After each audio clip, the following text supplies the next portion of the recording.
Hari ini kita bersekutu bersama memasuki masa bulan keluarga. Masa di mana kita mengingat bahwa keluarga kita telah dipelihara oleh Tuhan bagaikan benih tanaman. Bapak Ibu Saudara, lewat pemeliharaannya, Tuhan menginginkan kita bertumbuh dan berbuah.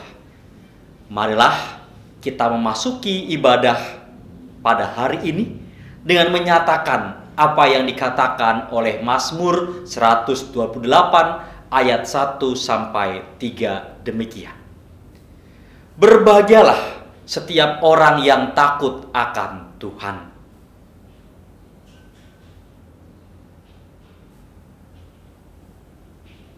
Apabila engkau memakan hasil jerih payah tanganmu,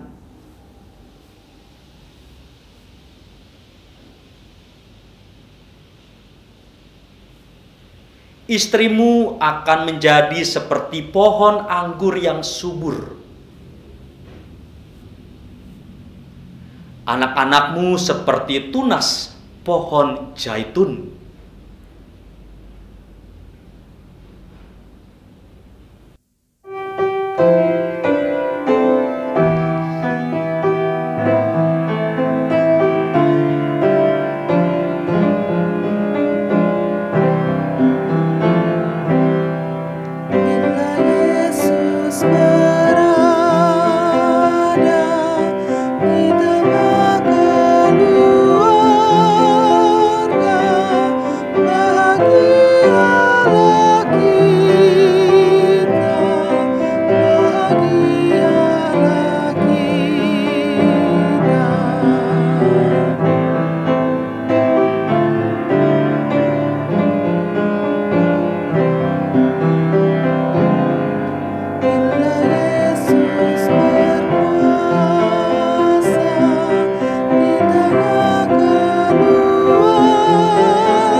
Ibadah minggu ini berlangsung dalam nama Allah Bapa, Putra, dan Roh Kudus.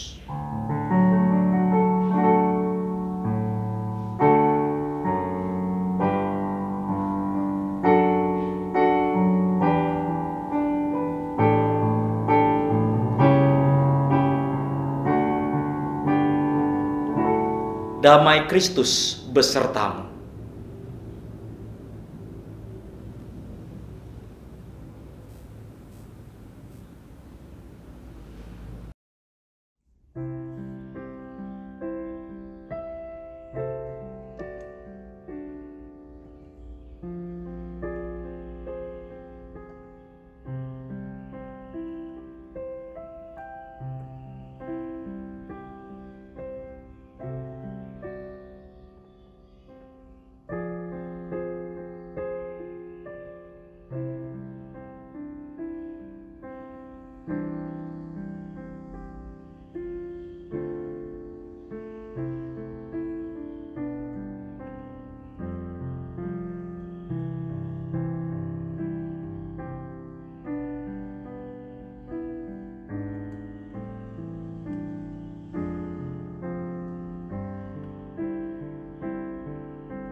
Bapak Ibu yang terkasih di dalam Tuhan kita Yesus Kristus, saat ini marilah sebelum kita bersama merenungkan firman Tuhan dan menerima panggilannya di dalam meja perjamuan, kita bersatu di dalam doa. Ya Allah, Sang Penguasa kehidupan, kami sungguh bersyukur apabila Engkau memanggil kami untuk bersama merenungkan firman Tuhan pada hari ini. Di tengah kebersamaan kami dengan keluarga-keluarga yang terkasih, Engkau bersama menyatukan kami sebagai tubuh Kristus bersama dengan keluarga-keluarga yang lain. Saat ini kami akan bersama merenungkan firman-Mu, Tuhan yang berfirman, dan mampukanlah kami melakukannya dalam kehidupan sehari-hari. Di dalam nama Sang Kristus kami berdoa. Amin. Bapak Ibu yang terkasih, pembacaan Alkitab pada minggu hari ini diambil dari Matius pasal 21 ayat 33 sampai dengan 46. Dengarkanlah suatu perumpamaan yang lain. Adalah seorang tuan tanah membuka kebun anggur dan menanam pagar sekelilingnya. Ia menggali lubang tempat memeras anggur dan mendirikan menara jaga di dalam kebun itu. Kemudian ia menyewakan kebun itu kepada penggarap-penggarap, lalu berangkat ke negeri lain. Ketika hampir tiba musim petik, ia menyuruh hamba-hambanya kepada penggarap-penggarap itu untuk menerima hasil yang menjadi bagiannya. Tetapi penggarap-penggarap itu menangkap hamba-hambanya itu. Mereka memukul yang seorang, membunuh yang lain, dan melempari yang lain pula dengan batu. Kemudian tuan itu menyuruh pula hamba-hamba yang lain, lebih banyak daripada yang semula. Tetapi mereka pun diperlakukan sama seperti kawan-kawan mereka. Akhirnya ia menyuruh anaknya kepada mereka, katanya, "Anakku akan mereka segani." Tetapi ketika penggarap-penggarap itu melihat anaknya itu, mereka berkata seorang kepada yang lain, "Ia adalah ahli waris. Mari kita bunuh dia, supaya warisannya menjadi milik kita."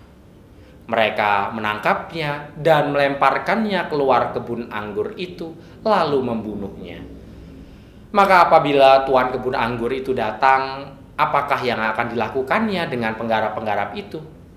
Kata mereka kepadanya, "Ia akan membinasakan orang-orang jahat itu, dan kebun anggurnya akan disewakan kepada penggarap-penggarap lain yang akan menyerahkan hasilnya kepadanya pada waktunya." Kata Yesus kepada mereka, "Belum pernahkah kamu baca dalam kitab suci, batu yang dibuang oleh tukang-tukang bangunan telah menjadi batu penjuru? Hal itu terjadi dari pihak Tuhan, suatu perbuatan ajaib di mata kita. Sebab itu aku berkata kepadamu bahwa kerajaan Allah akan diambil daripadamu dan akan diberikan kepada suatu bangsa yang akan menghasilkan buah kerajaan itu. Dan barang siapa jatuh ke atas batu itu, ia akan hancur. Dan barang siapa ditimpa batu itu, ia akan remuk." Ketika imam-imam kepala dan orang-orang Farisi mendengar perumpamaan-perumpamaan Yesus, mereka mengerti bahwa merekalah yang dimaksudkannya. Dan mereka berusaha untuk menangkap dia, tetapi mereka takut kepada orang banyak, karena orang banyak itu menganggap dia nabi. Demikianlah firman Tuhan. Berbahagia setiap dari kita yang mendengarkan dan memberlakukan firman Tuhan dalam hidup sehari-hari. Haleluya.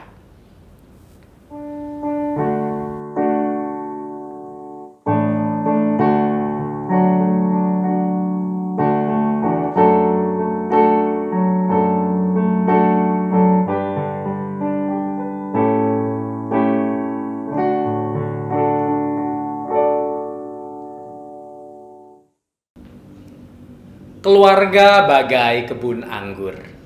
Itulah tema perenungan kita di awal bulan keluarga ini. Anggur dan kebun anggur adalah dua hal yang begitu umum dijumpai di dalam sejarah perjalanan bangsa Israel. Bahkan sejak awal perjalanan bangsa Israel memperjuangkan kemerdekaannya, Tuhan menjanjikan tanah yang berlimpah dengan begitu banyak hal, termasuk berlimpah dengan anggur. Kita bisa baca firman tersebut dalam Ulangan 6 ayat 11. Begitu berharganya anggur juga kemudian terlihat manakala 12 perwakilan bangsa Israel mengintai tanah Kanaan sebelum bangsa ini memasuki tanah tersebut. Dikatakan dalam Bilangan 13 ayat 23, maka mereka memotong dahan anggur beserta dengan anggurnya sebagai bukti akan kekayaan tanah Kanaan. Anggur seringkali digunakan untuk menyimbolkan kondisi perawatan atau pemeliharaan yang dilakukan oleh Tuhan kepada umat kepunyaannya. Bak seorang petani anggur, Allah menyediakan segala hal yang diperlukan bagi umatnya, para anggur-anggurnya, para kebun anggurnya, agar dapat berbuah dan terpelihara.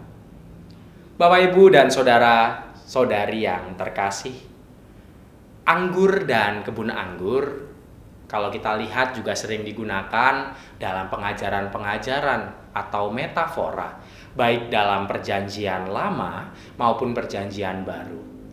Salah satu contohnya adalah perikop kita hari ini.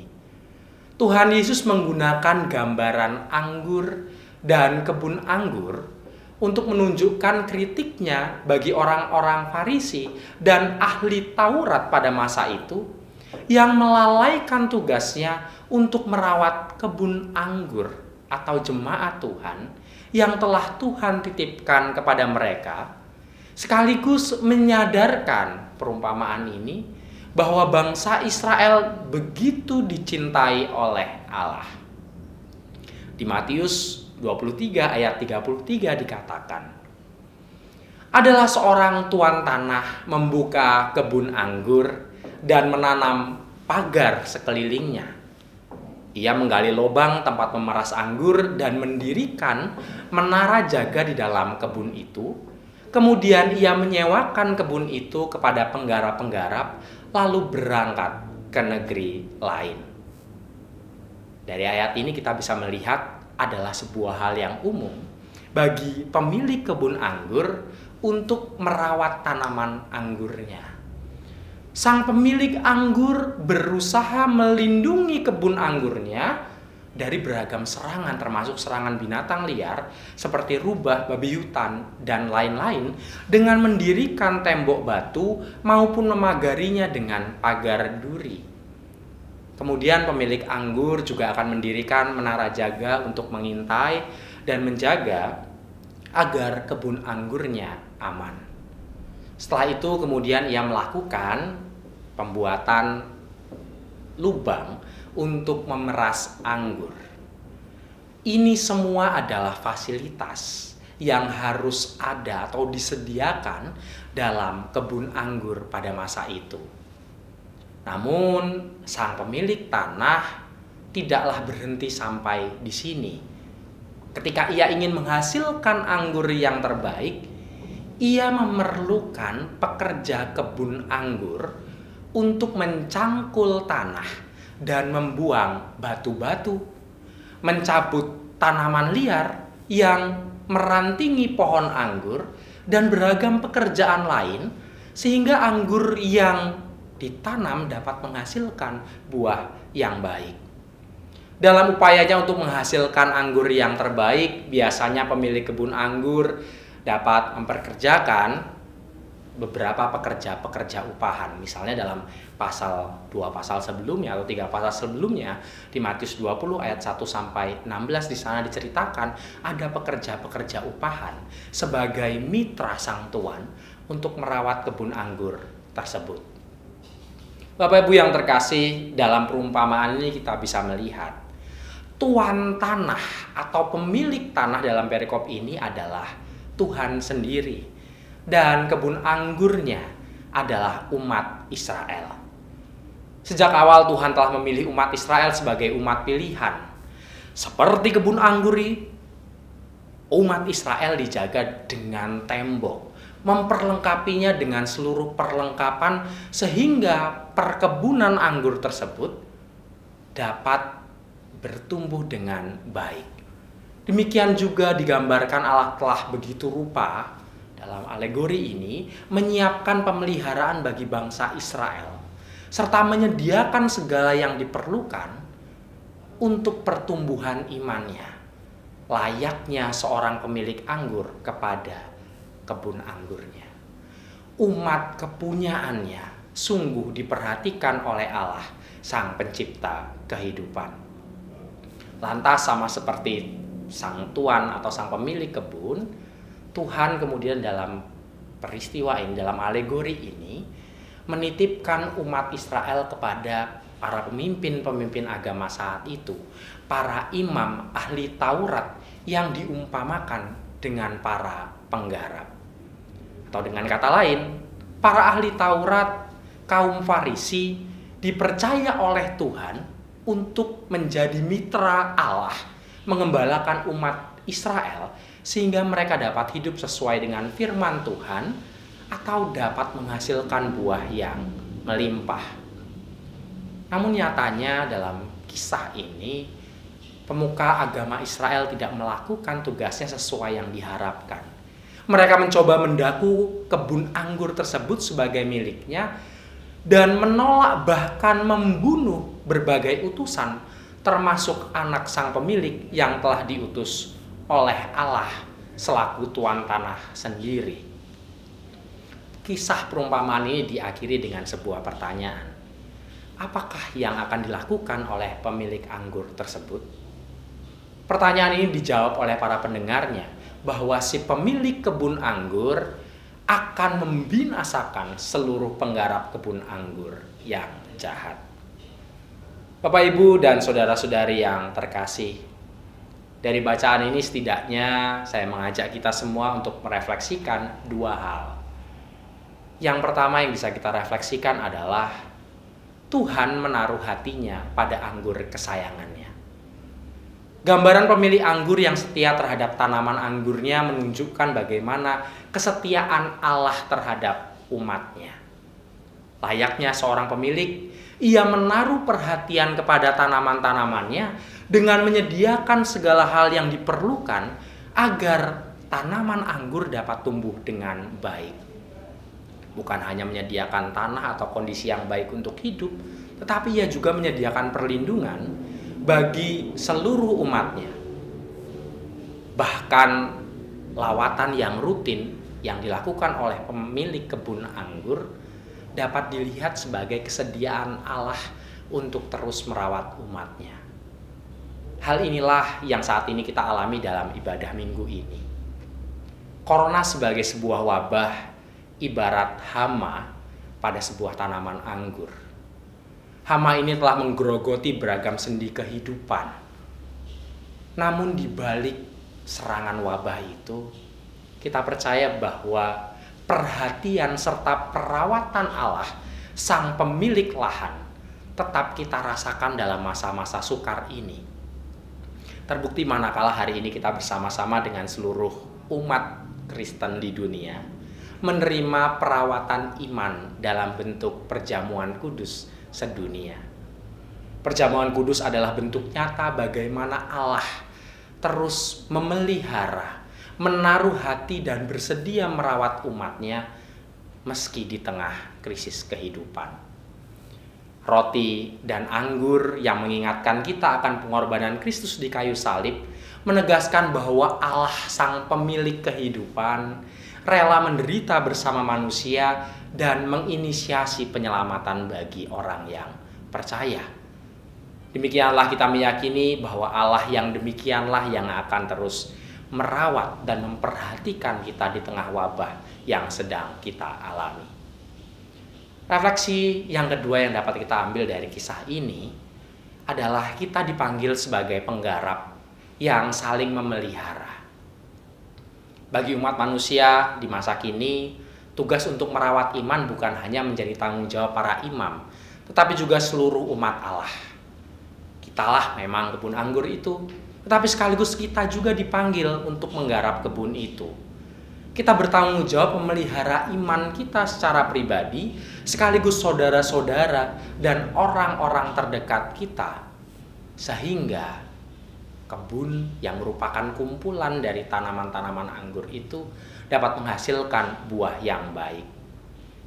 Memang untuk dapat menghasilkan buah yang melimpah, diperlukan kerja keras dari penggarap-penggarap ini, mencangkul agar tanah menjadi gembur, mencabut tanaman liar, meranting atau membuang ranting-ranting yang mati dan tidak berguna, serta banyak hal yang lain. Semuanya harus dijalani secara konsisten, sehingga pada saatnya kebun anggur akan menghasilkan tanaman yang melimpah. Demikian pula saat ini kita dipanggil untuk berjerih lelah menjadi mitranya, ikut andil dalam memberikan pemeliharaan iman bagi yang lain. Khusus dalam bulan ini, kita dipanggil untuk menggarap kebun anggur terdekat kita, yakni keluarga kita. Dalam masa sulit ini, pastilah dibutuhkan upaya yang lebih keras untuk mempertahankan agar kebun anggur tersebut atau keluarga kita dapat menghasilkan hasil-hasil yang baik. Kedisiplinan kita untuk tetap mengadakan ibadah keluarga, saling menyemangati bahkan saling mengkritik demi kebaikan, merupakan tugas yang tidak mudah. Tugas yang harus kita lakukan dalam masa-masa ini. Oleh karenanya dalam masa ini Tuhan memanggil kita untuk menggarap kebun anggurnya lewat keluarga-keluarga kita. Bapak Ibu yang terkasih, marilah dalam masa-masa ini kita terus mensyukuri kehidupan dengan tetap mengarahkan hati kepadanya dan melakukan tugas kita sebagai penggarap kebun anggur. Marilah kita mulai semuanya ini dari keluarga kita masing-masing.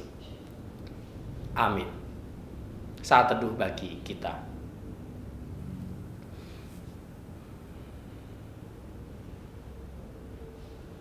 Persembahan pujian, mari bersama kita mendengarkannya.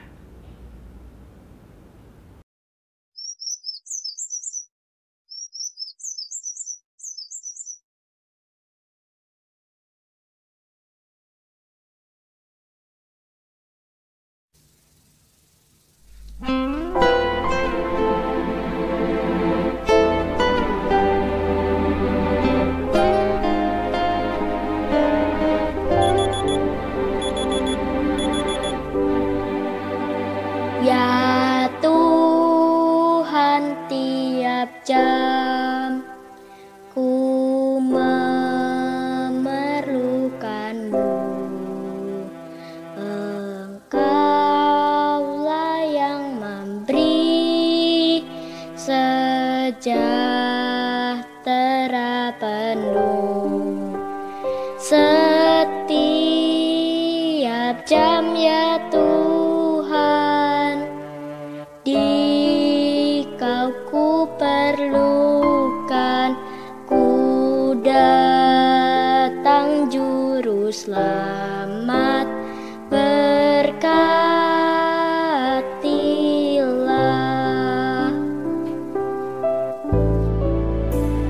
Ya Tuhan, tiap jam ku puji nama-Mu. Tuhanku yang kudus, kekal ku milik-Mu. Setiap jam, ya Tuhan, Dikau ku perlukan, ku datang juru selamat, berkatilah.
bersama dengan umat Tuhan di sepanjang abad dan tempat, marilah kita memperbaharui iman percaya kita dengan menyanyikan pengakuan percaya lewat pujian dari Kidung Jemaat 280 1 sampai dengan yang ketiga.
Saat ini kita bersama-sama merayakan perjamuan kudus. Tuhan Yesus Kristus sendirilah yang menetapkannya dan mengundang kita untuk melakukannya.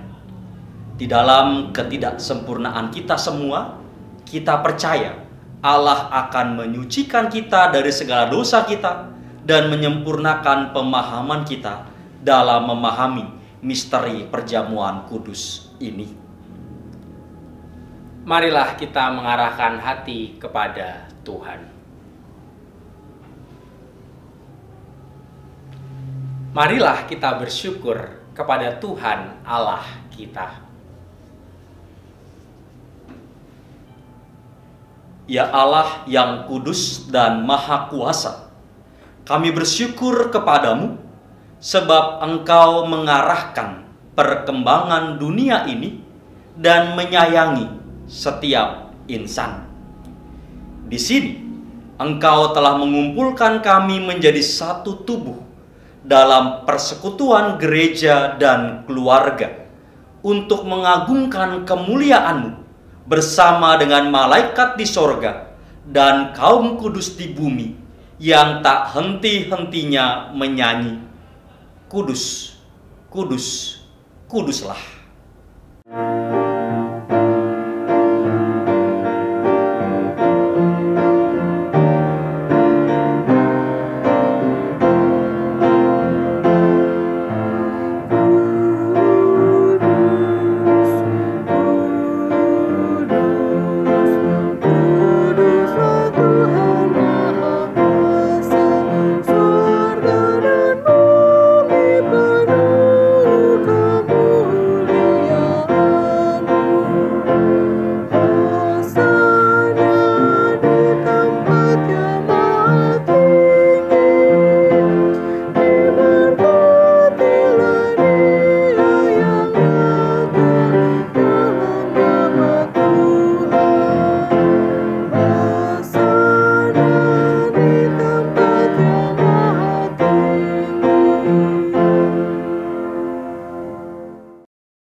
Kita bersyukur karena Bapa yang Maha Kudus senantiasa menyertai kita dan mengundang kita untuk mengambil bagian dalam perjamuan kudus ini.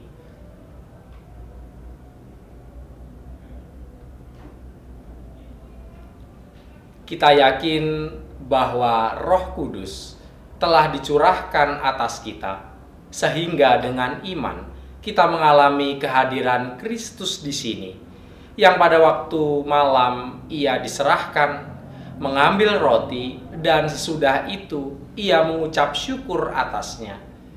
Ia memecah-mecahkannya dan berkata, "Inilah tubuhku yang diserahkan bagi kamu. Perbuatlah ini menjadi peringatan akan aku. Demikian juga ia mengambil cawan sesudah makan, lalu berkata, cawan ini adalah perjanjian baru yang dimateraikan oleh darahku. Perbuatlah ini setiap kali kamu meminumnya menjadi peringatan akan aku. Sebab setiap kali kamu makan roti ini dan minum dari cawan ini, kamu memberitakan kematian dan kebangkitan Tuhan sampai Ia datang.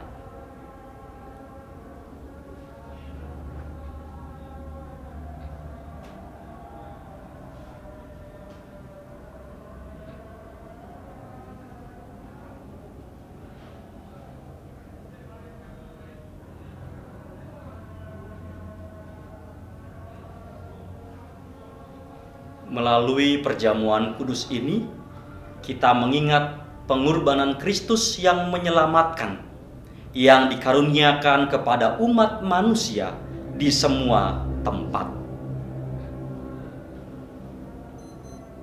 Ketika kita mengambil bagian dalam perjamuan kudus ini, Roh Kudus menolong kita sehingga kita dipersatukan dalam Kristus, menjadi satu tubuh dan satu roh, dan menjadi persembahan yang hidup bagi Allah.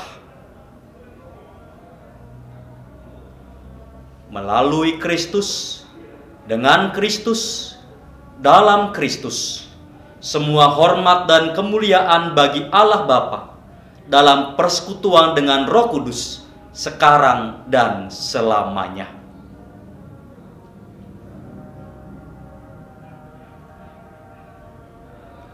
Marilah sebelum kita bersama memulai dan menerima roti dan anggur perjamuan, kita tunduk di dalam doa. Ya Allah, Sang Maha Rahim, Engkau begitu mencintai kami, sehingga hari ini Engkau memanggil kami di dalam meja perjamuan Tuhan. Meski dalam situasi keterbatasan yang kami alami saat ini, namun kasih-Mu menembus batas-batas ruang sehingga kami mampu tetap merayakan karya penebusan-Mu di dalam Yesus Kristus. Oleh karenanya, kuatkanlah kami, perbaharuilah iman kami ketika kami sebentar lagi menerima roti dan anggur. Karena kami melakukannya dengan mengingat Tuhan kami Yesus Kristus yang telah mengajarkan kami berdoa. Bapa kami yang di surga, dikuduskanlah nama-Mu, datanglah kerajaan-Mu, jadilah kehendak-Mu di bumi seperti di surga. Berikanlah kami pada hari ini makanan kami yang secukupnya, dan ampunilah kami akan kesalahan kami, seperti kami juga mengampuni orang yang bersalah kepada kami. Dan janganlah membawa kami dalam pencobaan, tetapi lepaskanlah kami daripada yang jahat. Karena Engkau yang mempunyai kerajaan dan kuasa dan kemuliaan sampai selama-lamanya. Amin. Tuhan telah mengampuni dan mempersatukan kita. Oleh karena itu, marilah kita hidup dalam damai dan pengampunan. Damai Tuhan besertamu.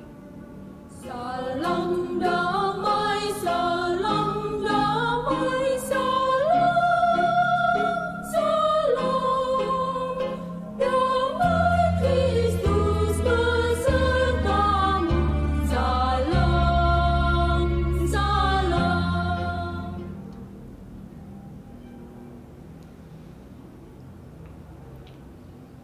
Roti yang dipecahkan ini adalah persekutuan dengan tubuh Kristus. Ambillah.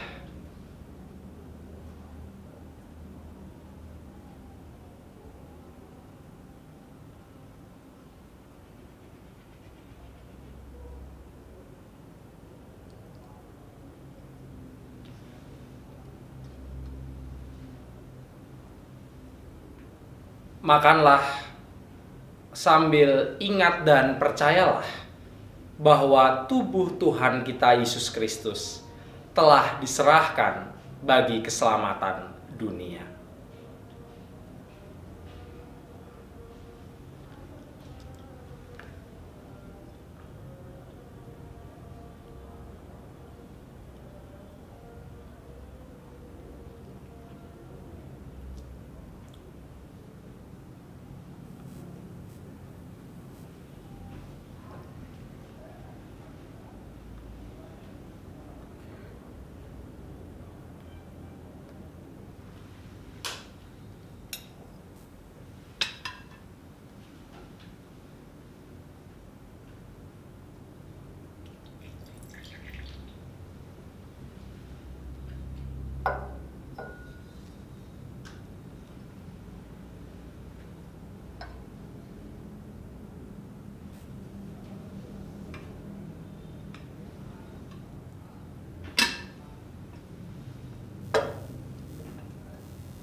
Cawan minuman syukur ini adalah persekutuan dengan darah Kristus.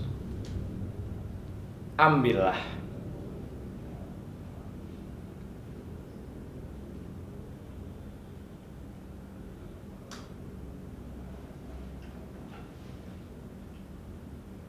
Minumlah sambil ingat dan percayalah bahwa darah Tuhan kita, Yesus Kristus, telah dicurahkan bagi keselamatan dunia.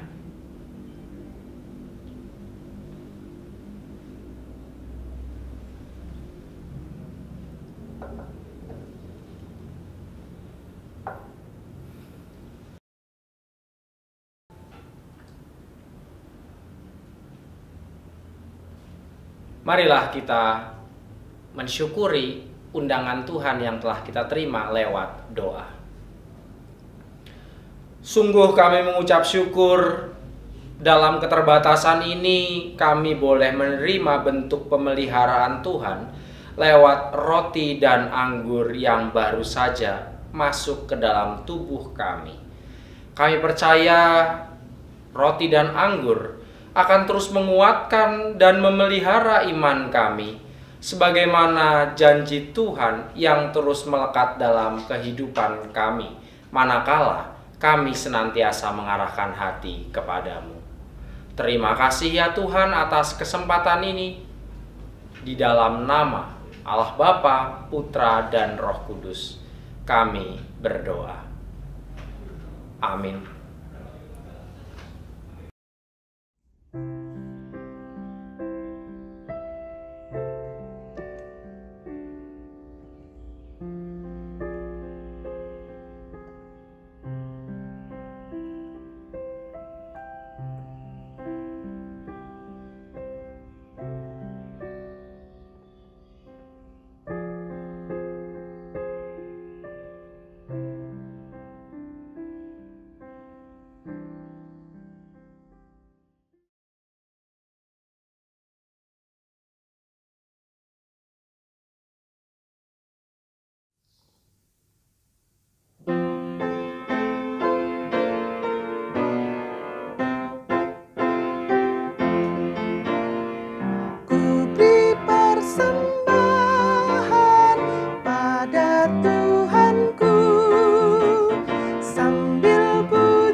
Mari kita bawa persembahan syukur kita kepada Tuhan di dalam doa. Kami bersyukur ya Tuhan, karena pada minggu ini kami boleh menerima sabda-Mu. Kami juga diperkenankan untuk menerima sakramen perjamuan-Mu. Kami percaya ketika kami terus hidup menyatu dengan Tuhan, Tuhan senantiasa memberkati kehidupan kami, keluarga kami, gereja kami, dan masyarakat kami. Oleh karenanya, pada minggu ini kami menyatakan syukur melalui persembahan yang telah kami kumpulkan. Terimalah persembahan kami dan mampukanlah kami untuk selalu mempersembahkan seluruh kehidupan kami menjadi persembahan yang terbaik, persembahan yang selalu harum di hadapan Engkau. Di dalam nama Tuhan kami Yesus Kristus, kami bersyukur. Amin.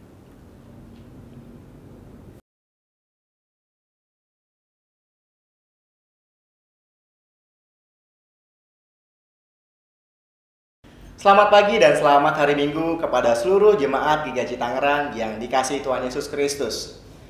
Kita patut mengucap syukur kehadapan Tuhan kita, Yesus Kristus, atas tangan kasih-Nya yang tak berkesudahan, yang senantiasa memelihara dan merawat kita hingga saat ini. Tak terasa, sudah 1 bulan lebih kita melewati hari jadi GKJ Tangerang yang ke-23. Dalam bulan September yang lalu, setiap minggunya kita juga telah melaksanakan beberapa kegiatan dalam rangka memeriahkan hari jadi gereja tercinta kita. Dimulai dari talk show Serius Tapi Santai, lomba video kreasi dengan tema Seberapa Cintanya Kamu dengan GKJ Tangerang, kreativitas anak sekolah minggu, dan lomba cerdas cermat Alkitab. Semua kegiatan dapat terwujud karena berkat Tuhan dan partisipasi seluruh warga GKJ Tangerang. Memasuki bulan Oktober tahun 2020, kita peringati sebagai bulan keluarga. Pada bulan keluarga ini, Sinode memberi tema Seni Merawat Keluarga. Saya, perwakilan panitia, mengajak Bapak Ibu Saudara untuk ikut berpartisipasi aktif dalam seluruh kegiatan yang akan diselenggarakan selama bulan keluarga ini. Sekaligus saya menginformasikan tentang materi seni merawat keluarga. Pada kesempatan ini saya juga memohon dukungan Bapak Ibu Saudara untuk terlibat aktif dalam setiap kegiatan. Untuk informasi lebih jelasnya, setiap minggu akan diberikan pengumuman terkait kegiatan-kegiatan tersebut. Saya, atas nama panitia, memohon maaf apabila dalam melayani kurang berkenan di hati Bapak Ibu Saudara. Akhirnya, melalui kegiatan bulan keluarga dengan tema Seni Merawat Keluarga, kiranya dapat semakin mempererat hubungan dengan anggota keluarga di rumah dan orang-orang yang kita kasihi, seperti kasih Tuhan yang tak berkesudahan untuk kita semua. Selamat memasuki bulan keluarga, Tuhan Yesus memberkati.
Arahkanlah hati saudara kepada Tuhan.